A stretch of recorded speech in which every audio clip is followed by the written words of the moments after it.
flight Avro Lancaster.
There's the bomber break.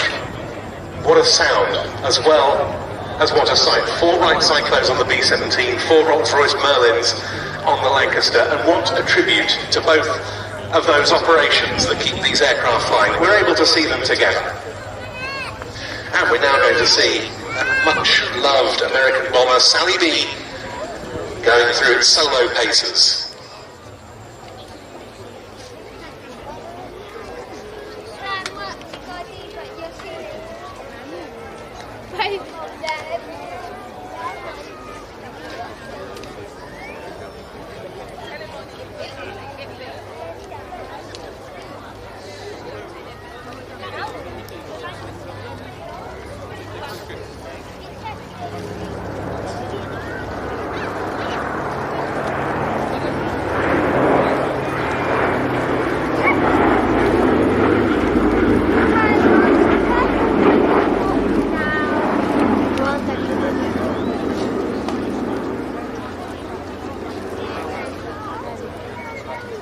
This B-17 was built in 1945 by the Lockheed Vega plant at Burbank, California, and it was delivered to the US Army Air Forces in June that year. They used it, they and the subsequent US Air Force, when it became an independent service, as a trailer and test aircraft until 1954, when it was sold to France's Institut Géographique National as a long-range mapping and survey platform.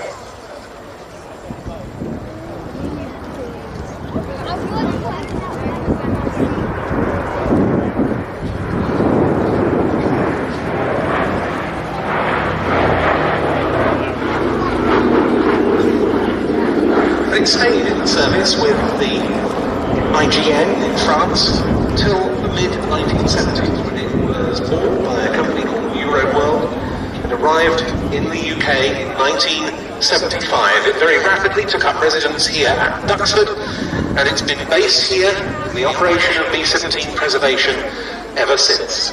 Very sadly, the early mastermind behind the aircraft acquisition and operation, Ted White, was to lose his life in an aircraft accident in the early 1980s. Billy Sallingbow took up the cudgels and has operated the aircraft ever since.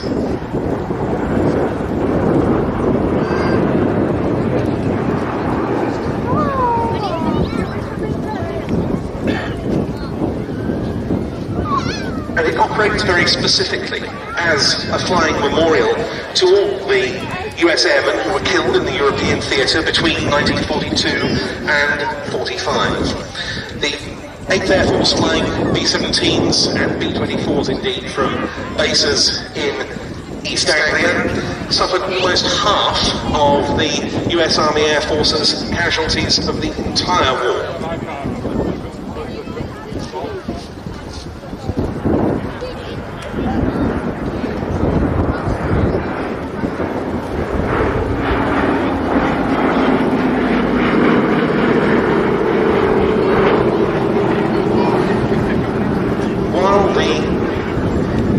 Survivability of the 8th Air Force's heavy bomber operations was improved significantly when the long-range escort fighters like the P-47 Thunderbolts and P-51 Mustangs we're going to see later in the show came along, also operated by 8th Air Force units.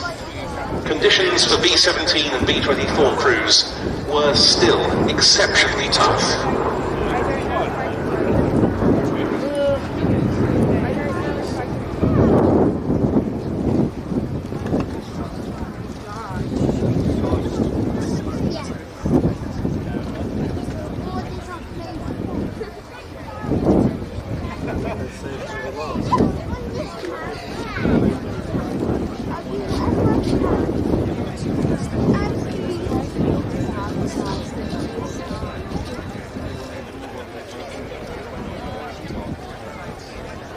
This is what Sally Me so potently commemorates, and why this aircraft needs to be kept flying for future generations. And the final pass coming up is always performed with smoke on to simulate 2 damaged engines. And apart from the bomber crews of the 8th Air Force, it also commemorates the members and thanks the members of the Sally Me Supporters Club, whose memberships, devotion and backing help keep this aircraft flying.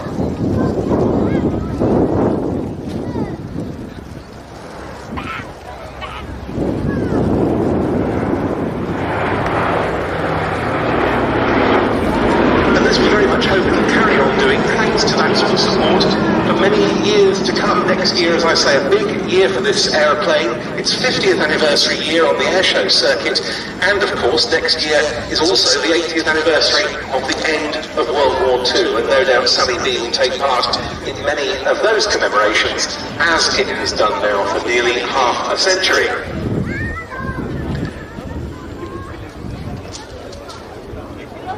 Don't forget, the crews of these aircraft of the B-24s were flying missions by daylight over occupied Europe against the threat of flak and enemy fighters. And even though the B-17 was a legendarily tough airplane, I'm sure many of you will have seen some of the pictures of the states in which some flying fortresses managed somehow to limp back to the English coast and land.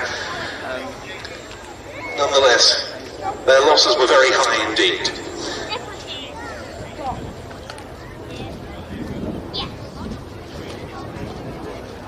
And those crews had little in the way of armour plating to protect them, or personal protective equipment to wear. And they were flying at altitude in the cold with those ever-present dangers.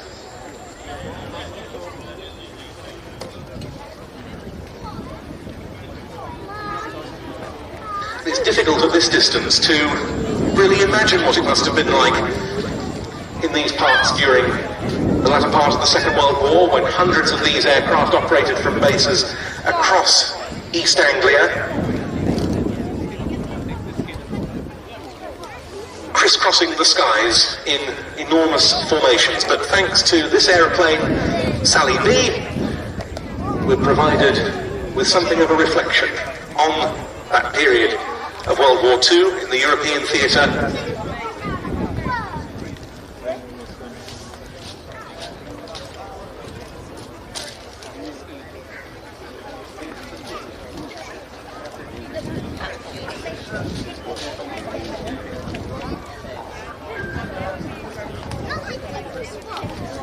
What a lovely formation, what a lovely solo display that was. Sally B then, the B-17G Flying Fortress, into land in the hands of Captain Peter Kuipers and First Officer and Chief Engineer Darryl Taplin.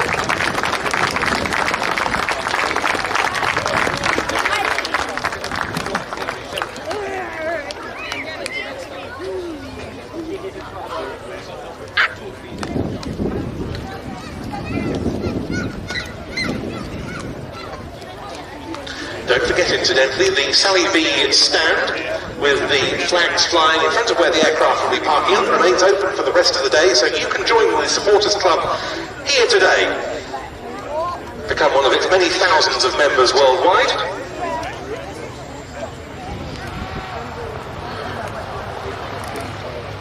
And if I can just interrupt for a second, we have a report of a vehicle parked by one of the hangars with the engine running. We're told this vehicle is owned by Fanny Leroy. If that's your vehicle, then please do go and remove it where it's parked at the moment, where it's been left with the engine running.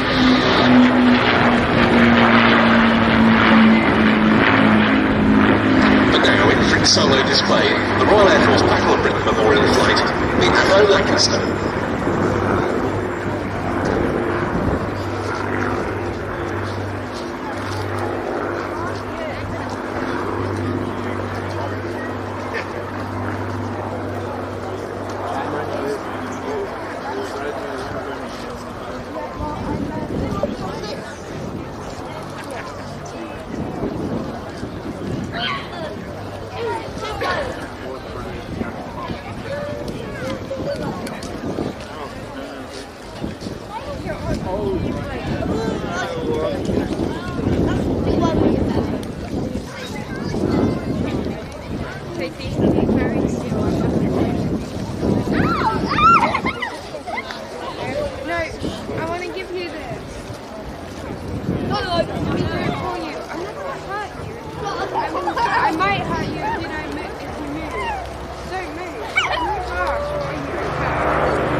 Well, now I got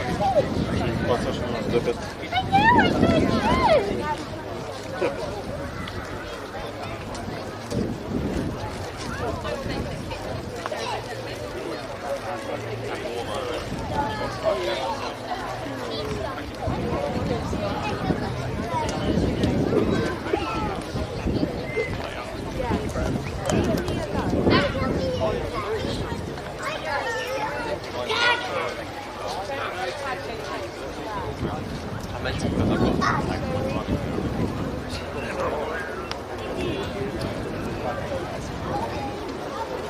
You get my gloves.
This has, of course, been a difficult year for the Battle of Britain Memorial Flight, with the loss earlier in the season of Squadron Leader Mark Long in a Spitfire accident.